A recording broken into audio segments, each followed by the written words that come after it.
You ever have one of those evenings where everything feels a little quiet? Not sad exactly, just still. The kind where you're not sure what to do, so you just sit back, maybe looking for something, not big, not loud, just something that feels a little meaningful. I had one of those not long ago, and instead of jumping into the usual games, I started thinking about all those titles that never got the spotlight, the ones that didn't need it. Games that felt like old letters or soft memories or quiet places you go when no one else is around. You're bored? Come, let me show you something. I put together a list of 20 AA games. Not the giant ones everyone talks about, but the kind you remember for how they made you feel. A broken down world lit by sunset, a silent road, a slow walk through snow with no clear goal. These aren't perfect games, but they're honest, and they stay with you in strange, beautiful ways. So if you're up for something calm, come sit with me for a while. Let's talk about the games that quietly left their mark. The ones I think every gamer should play at least once before it all fades away. There was this night I remember. Everything outside was quiet, the kind of silence where the streetlights feel louder than the cars. I had my headphones on, no lights in the room, just the soft blue glow of the screen. And I started something I hadn't played in a while, Observer, System Redux. It's not the kind of game you rush through. It's slow, strange, like walking through a dream that's falling apart at the edges. The world feels broken but alive, with flickering neon signs, rain tapping against old windows, and voices behind walls you'll never see. You play as a detective, but it never feels like a mystery to solve, more like a memory you're trying to piece together, one that keeps slipping through your fingers. What got to me wasn't just the cyberpunk setting, though that's beautifully dark. It was the way it made me feel like I was inside someone else's sadness. Every hallway you walk through feels forgotten. Every room holds traces of someone who lived and vanished. There's a moment where you plug into someone's mind, and what follows isn't action or puzzles. It's chaos and sorrow, blurred memories and broken thoughts stitched together like an old dream trying to stay alive. And somehow it all makes sense. You might have missed this one if you only played the bigger titles, but there's something delicate here. Something strange and human beneath all the wires and static. Observer isn't about winning. It's about wondering, feeling, remembering. And sometimes that's exactly what we need.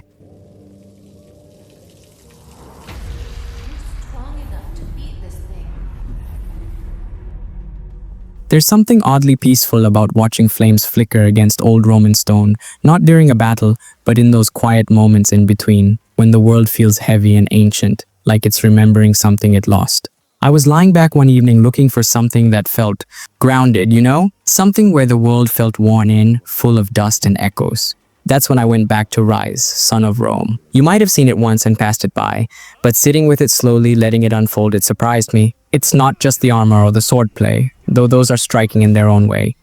It's the feeling of walking through a crumbling empire as one tired soldier carrying too much on his shoulders. The cobbled streets, the heavy sky, the chants in the distance, they all settle around you like an old dream. There's a moment where you fight on a beach as the tide rolls in, and everything's chaos, but it's framed so beautifully that it doesn't feel violent. It feels like history washing over you. And then there are those short, wordless pauses. Marius just standing still, blood drying on his armor, breathing hard, not saying a thing. That silence made me feel more than most dialogue ever could. Here's something different. Ryse may look like a loud action game on the surface, but beneath that, there's a strange softness, a kind of ancient sorrow wrapped in steel and fire. It's not about being a hero. It's about holding on to something while everything around you breaks. And sometimes that feeling alone makes it worth playing.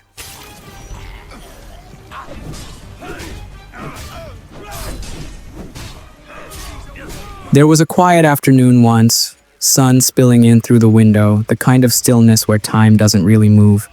And I remember loading up something I hadn't touched in years. Call of Juarez, Gunslinger. Not because I was chasing action or looking for something new, but just, I wanted to hear a good story again. You might not expect it, but this one feels like sitting at a campfire with someone who's lived a life full of dusty trails, regrets, and half-true legends. The way it's told, not just played, pulls you in slowly, like flipping through a weathered photo album, where some of the pages are missing and others are rewritten with flair. The world isn't about realism, but about memory, painted in colors that shift depending on who's telling it. You ride through towns that feel sketched from a dream, duel outlaws beneath fading sunsets, and walk through saloons where laughter echoes like ghosts. And sometimes when the narrator pauses or backtracks, you get this strange feeling like you're being let in on something personal, like the line between truth and storytelling doesn't really matter anymore. Here's something different. Gunslinger isn't just a Western shooter. It's a quiet tribute to the way stories live inside people. It's short, but there's heart in every word, every draw of the revolver, every dusty breath. And by the end, it doesn't feel like you just played a game. It feels like you sat with someone who needed to speak, and you were kind enough to listen. In my place. But I had that false sense of invincibility that many young men have. Sometimes you find yourself drawn to the places no one talks about, not because they're bright or polished, but because there's something quietly forgotten in them, like an old story half buried in sand.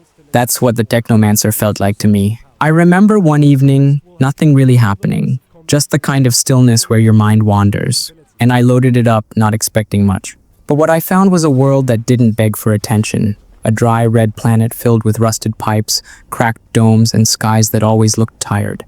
Mars isn't beautiful in the usual way here, but it has a weight to it, like it remembers everything.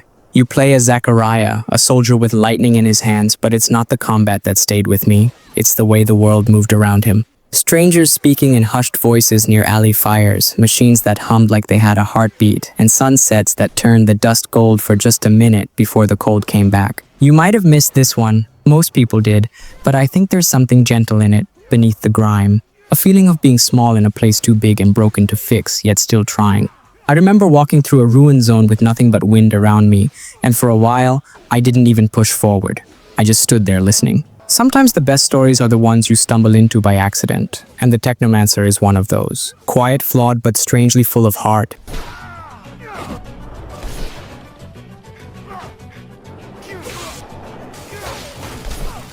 There was a moment, I still remember it clearly, when I walked through a field of tall grass, and for a few seconds, the wind carried everything. The fear, the silence, the world falling apart behind us. A plague tale. Innocence isn't just a story about disease or darkness. It's something softer than that. Something sad and strangely beautiful. You might have passed over it thinking it was just another historical tale, but there's something in it that feels deeply human. You move through a world that's both crumbling and delicate. Stone villages stained by fear, forests where light filters through like an old dream, and homes that feel more like graves. You play as Misha, a sister carrying the weight of everything, trying to protect her little brother Hugo through a world that doesn't care if they survive. And it's the little things that stay with you. The way she gently says his name when he's scared, how they hold hands as they sneak through the quiet, or the moments when the sky opens up and you almost forget what they're running from. Here's something different. The game doesn't just tell you about pain. It lets you feel it in soft ways, in the empty barns and the abandoned toys, in the stillness of places that used to be safe.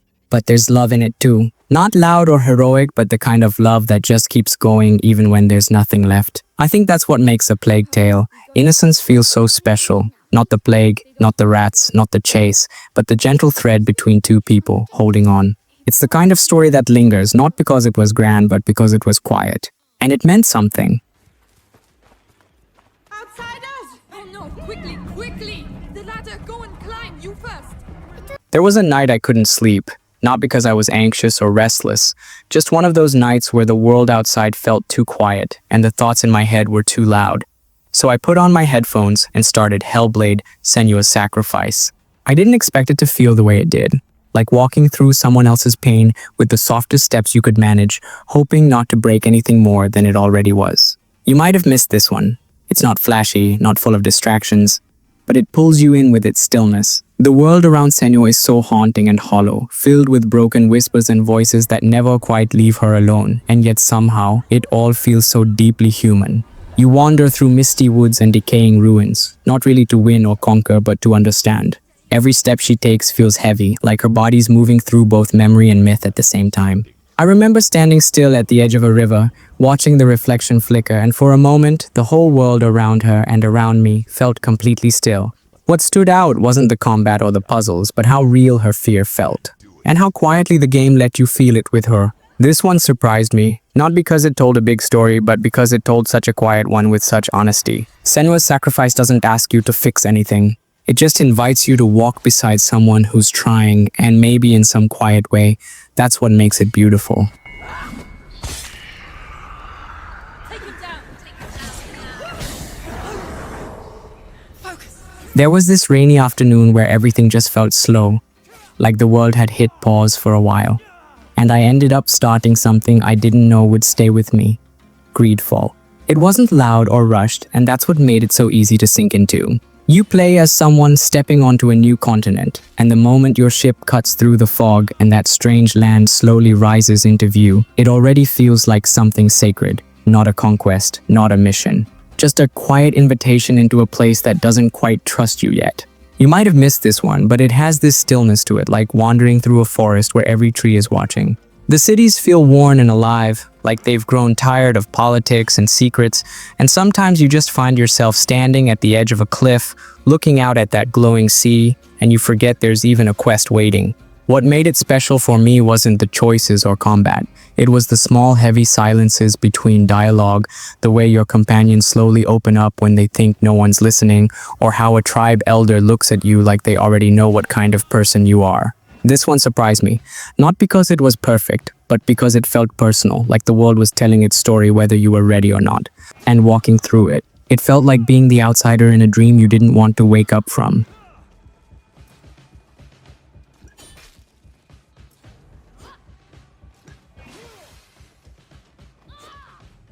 There's something strange about walking through a sleeping city at night, when all the windows are dark, the streets are wet from a recent rain, and you feel like the only soul awake. Vampyr gave me that feeling in a way I didn't expect. You step into the shoes of a doctor who's just become a vampire, and right from the beginning, it feels heavy, not in a dramatic way, but like carrying something fragile that you're afraid to break. London is quiet and sick and grieving, and as you move through its dim alleyways, you start to feel how much everyone's holding in. You might have missed this one, but it's one of those stories where silence says more than words, where even the smallest choices feel like they matter. I remember standing beside a foggy riverbank, watching the pale glow of the street lamps flicker on the water, and thinking how peaceful and sad it all was at the same time. The people you meet aren't just background, they have worries, families, secrets, and every time you help someone, it's like saving a little light in a place slowly going dark. But the hard part is that saving them means feeding less. And sometimes when things get too hard, you wonder if the city would even notice if someone quietly disappeared. This one isn't about action or being powerful. It's about the weight of choices and how lonely it feels to be something you're not proud of. And somehow, even in that loneliness, there's beauty. The kind you only see when the world is quiet and your heart is too. There was a night when the power went out and the world outside my window felt strangely quiet, like something was watching from the woods but didn't want to be seen. That's the exact feeling Darkwood gave me. It's not loud or in your face. It's the kind of experience that creeps into you slowly, like fog settling into the trees. You wake up in a strange forest that doesn't feel like it wants you there, and from the very start, everything feels just a little off. Doors creak differently, shadows move when they shouldn't, and even the sunlight feels like it's trying to escape. You might have missed this one, but it's one of those stories where the quiet is louder than any soundtrack.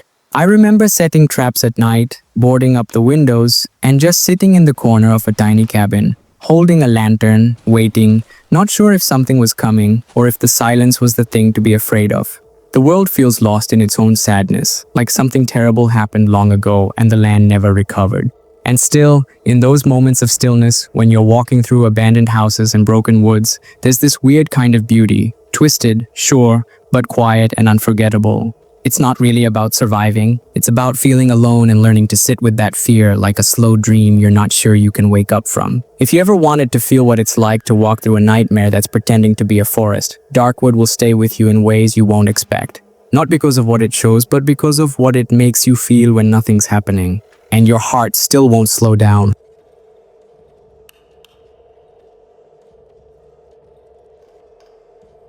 There's something oddly peaceful about standing on a crumbling rooftop, looking out across a broken world that somehow still feels alive, like watching a city that's forgotten how to breathe, but hasn't given up yet.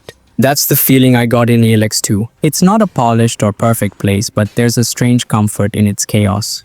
The kind that makes you want to stay just a little longer, even when the wind howls through empty streets and the machines in the distance start to hum. You might have missed this one, and I get it. It's rough around the edges, but beneath all that rust and ruin, there's a world that feels like it's quietly asking for help. I remember walking through battered towns where old tech and wild nature were tangled together, and everyone I met seemed a little tired. like they'd seen too much and were just trying to hold on. The skies were heavy, like they could fall at any moment, and every time I used the jetpack, just lifting gently above the trees, it felt like I was escaping not just danger, but the weight of the whole planet. There was something strangely human about the quiet walks, the messy choices, the imperfect people, like the world itself was broken in a way that made it easier to understand. This one surprised me, honestly. It's not the kind of game that shouts to be noticed, but if you sit with it, really sit with it, it starts to open up. Not with grand cutscenes or perfect moments, but with the soft kind of storytelling that sneaks into your memory, like an old dream you didn't realize meant something. ELEX 2 might not win anyone over right away, but there's a strange beauty in how much it's willing to show you. If you're patient, if you're gentle, and if you're willing to listen when the world isn't saying much at all.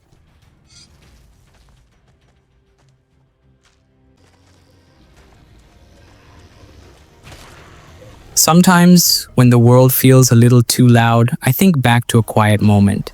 Standing in a forest where the wind moves so gently through the leaves, it felt like the trees were breathing.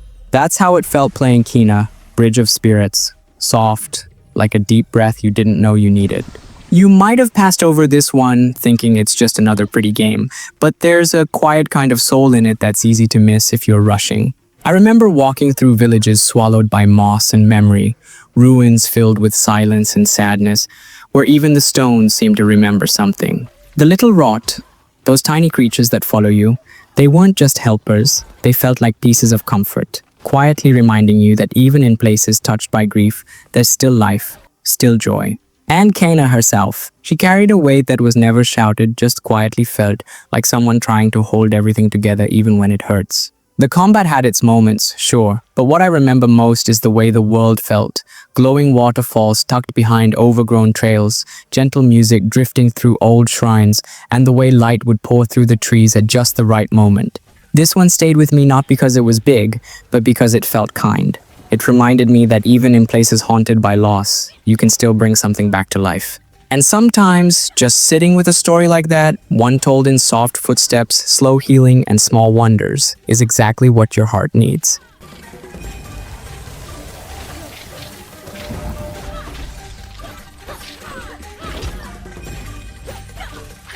There was this one evening I still think about. Everything outside was quiet, just the soft hum of life winding down, and I found myself walking through the hills of Bohemia as the sun dipped low behind the trees. That's where Kingdom Come Deliverance took me, not to a fantasy world, but to something that felt so real. It was almost like slipping through time. You might not expect it at first glance, it doesn't shout for attention, but there's something strangely comforting in its patience. You don't start as a warrior or a legend, just a blacksmith's son named Henry, confused and grieving, trying to find his way. I remember wandering through muddy villages where chickens scurried underfoot, watching distant smoke curl up from cottages, or standing by a stream while the sky slowly turned from gold to purple.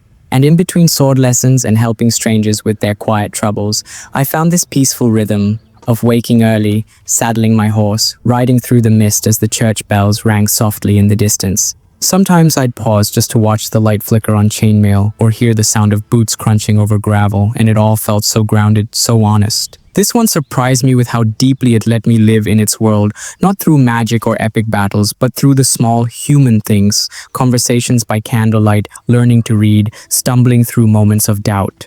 It didn't rush me, and maybe that's what I loved most. It let the story breathe, let me just be there. If you've ever wanted to lose yourself somewhere that feels quietly alive, where even the wind in the trees seems to whisper old stories, this might be the one worth sitting with for a while.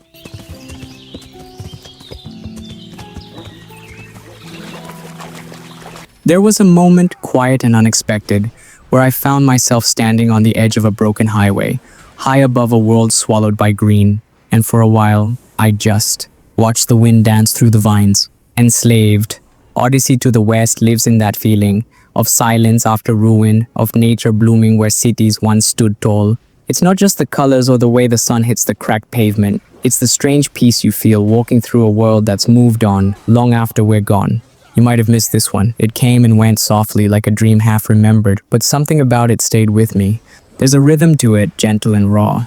You're traveling with two people who don't trust each other, bound together not by choice, but by need. I remember how Quiet Monkey looked when he first saw Trip cry, or how the ruins lit up with warm light during those moments when the fighting stopped. The way they move through the world, side by side, yet always a little unsure, made their bond feel human in a way that surprised me. Sometimes I'd climb a piece of twisted metal just to see the overgrowth stretch across forgotten towers, or I'd stop when I heard the soft hum of old machines buried beneath the soil. This one isn't loud or flashy, but it carries a kind of softness that's rare. A story told through glances, long walks, and the quiet ache of a world that's still beautiful, even after everything's broken. It reminded me that sometimes the strongest connections are the ones that grow in silence when no one's watching.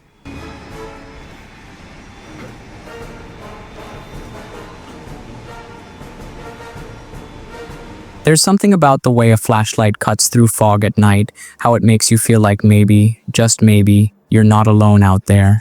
I remember playing Alan Wake on a quiet evening, the kind where everything around you slows down, and the only thing you hear is the sound of trees rustling and your own heartbeat.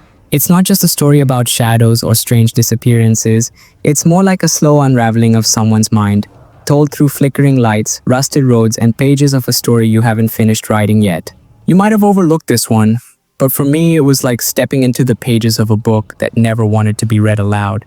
The town of Bright Falls felt like a place you dreamt of once but forgot when you woke up, peaceful on the surface but always hiding something just beneath. There was this little moment I still think about, when Alan walks through the woods with only the moonlight and his thoughts keeping him company, and even though nothing jumps out, the silence feels heavier than any monster. That weight, that loneliness, it creeps in slowly, not to scare you, but to remind you how fragile we really are when the world goes dark. And yet there's a beauty to it all. The way the light pierces the trees, how music softly echoes through a distant cabin, or the warmth of a diner that doesn't quite feel right. It's the kind of experience that doesn't ask for your attention, but holds it gently once you're in. Not because of action, but because of atmosphere. Because of how real the fear feels when it's quiet. Alan Wake didn't shout to be remembered, it whispered, and somehow that whisper still lingers, like a half-remembered dream you're not ready to let go of.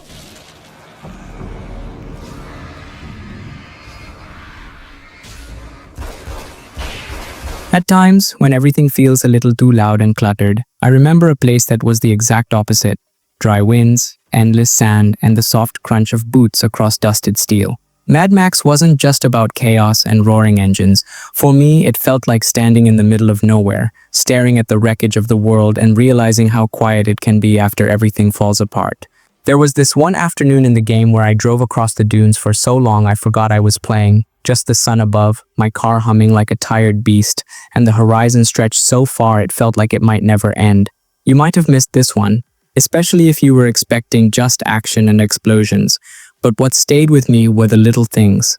The way the sky turned orange at dusk, how Max would crouch beside a fire as the wind whispered past broken bones and rusted gates, or the feeling of walking through an old camp long abandoned, where every creak and echo made the silence even heavier. There's something oddly peaceful about a world where everything's already gone. No need to save it, just survive in it, wander through it, and maybe, somewhere out there, find a small piece of yourself again. Even the combat, even the violence, it never felt like spectacle, more like survival, like something you had to do just to keep moving. And when you drive, really drive, with nothing around you but sandstorms and sky, it doesn't feel like a mission anymore. It feels like a man lost in his own story, looking for something he can't name. Mad Max surprised me that way. Not with what it had, but with what it made me feel when I thought I'd feel nothing at all.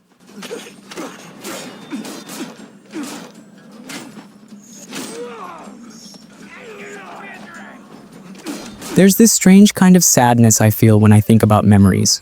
How fragile they are, how easily we forget the details of a face, a voice, or even a feeling. Remember Me brought that feeling to life in a way I didn't expect. I still remember the first time I walked through Neo Paris. Not the Paris we know, but a future built on broken minds and synthetic memories, with glowing signs floating in the rain and empty streets that somehow felt full of ghosts. You might have missed this one. It came and went without much noise, but if you ever find yourself there, take it slow. Just watch the way the city curves above you, how the sky flickers through cables and rooftops, and how everything feels like it's remembering something you can't quite see. I think what stayed with me most was the idea of rewriting moments, stepping into someone's past, rearranging pieces of their life, and watching it all fall differently. It wasn't just gameplay. It felt like grief, like guilt, like wondering how one moment could have gone another way. And there's this quiet heaviness in Neelin's voice as she walks through her own broken past. Not dramatic, just tired, like someone carrying too many stories that don't quite belong to her. The fighting, the movement, the world, all of it wrapped in this strange mix of loneliness and hope, like you're chasing something you're not sure exists anymore. Remember Me surprised me, not because it tried to impress, but because it whispered something honest, that who we are is built from scattered, flickering memories. And sometimes, even the broken ones are worth holding on to.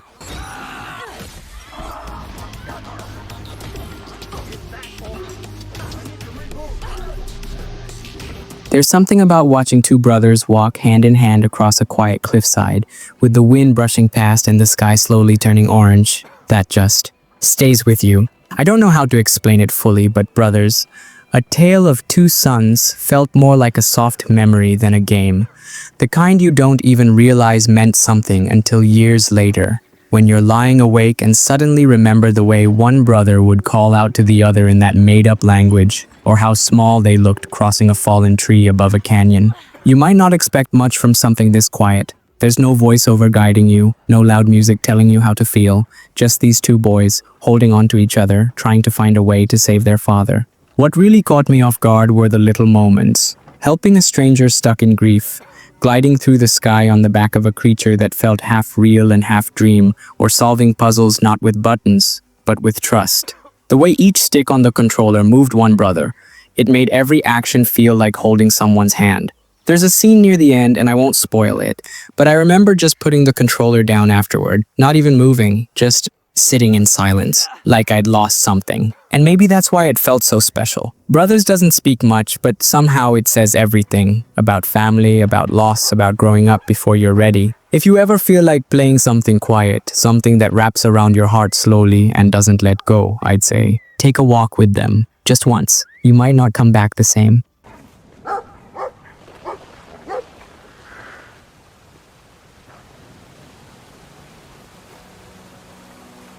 When the mood is right, I think about how a game can pretend to be one thing and slowly turn into something else entirely. Spec Ops, the line did that to me. I remember starting it like it was just another dusty shooter, desert storms, radio chatter, objectives flashing on screen, but as I kept going, something inside it shifted.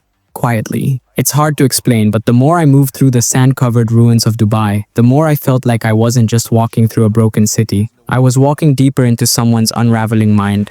You might have skipped this one or brushed past it, but there are moments here that stick, not because they're loud or flashy, but because they feel wrong in a way you can't shake. I remember a scene where everything was painted orange by the setting sun and we were just walking. No enemies, no gunfire, just silence and dust and a growing weight in the chest. There are choices in this story that don't really feel like choices at all.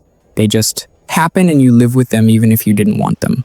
And there's a moment, if you've played it, you know the one, where the game doesn't scream at you, but instead just quietly asks you to look at what you've done. Not in a preachy way, more like a mirror you didn't expect. It's not a game you walk away from with excitement. It's one you carry with you in the back of your mind, like a quiet question you haven't answered yet. So if you're ever in the mood for something that starts familiar but slowly pulls you somewhere much deeper, I'd say give this one a try. Just be ready for it to sit with you long after the credits fade.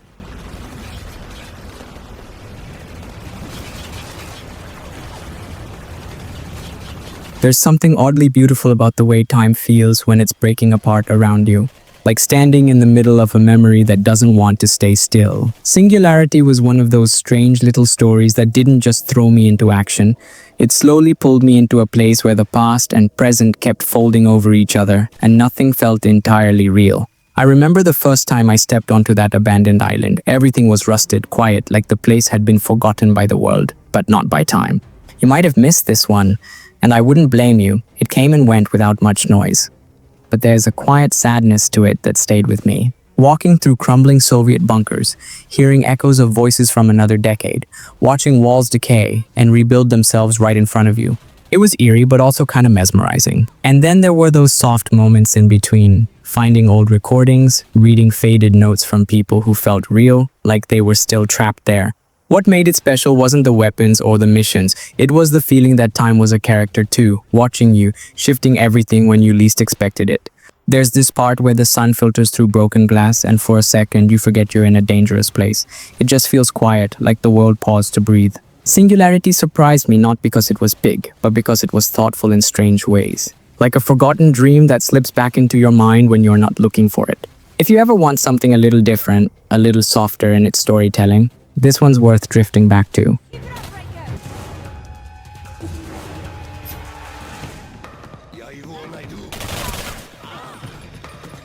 You ever have one of those evenings where everything feels a little too quiet and you're just looking for something gentle to slip into? Not loud, not heavy, just something that makes you feel like you're part of a story? That's when I stumbled into Stories: The Path of Destinies. And honestly, I didn't expect it to stay with me the way it did. There was something oddly comforting about stepping into the shoes of Reynardo, this little fox with a sword and too many choices resting on his shoulders. Every path you take feels like a whisper from a bedtime fable, with a warm narrator gently guiding you through shifting moments of courage, regret, or quiet discovery. The world itself has this painted glow, floating islands and lantern-lit bridges where the wind hums softly and time doesn't rush you. And it's not just about winning. In fact, it's about failing too, over and over, learning from those soft little stumbles and feeling like every ending, even the sad ones, mattered. I remember pausing at a cliff once, just looking out at the sky and thinking, this is what it feels like when a game wants you to slow down and listen. You might have missed this one, and that's okay. It's the kind of story that waits quietly for you to find it when you're ready. It's playful, it's thoughtful, and somehow, through all its shifting fates and winding choices, it manages to feel like someone holding your hand and saying, let's figure this out together. If you ever need a little quiet magic, tucked away in a world of talking animals and soft surprises, this one's a gentle place to begin. Can't we just agree to disagree? Said Reynardo. No?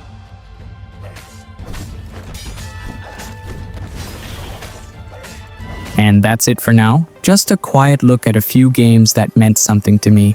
Little moments, soft memories, and stories I've carried with me. Sharing these 20 ways games every gamer should play before they die wasn't about ranking or reviews. It was more like opening a book with you and gently flipping through the pages together. If even one of them made you pause or reminded you of something you love, then I'm really glad we spent this time. If you feel like saying something or just want to share your own favorites, you're always welcome down in the comments. And if this kind of calm space feels right to you, you're welcome to come back anytime, to listen, to rest, or just to feel a little less alone. Thanks for being here with me, really. Take care of yourself tonight. I'll be around whenever you feel like dropping by again.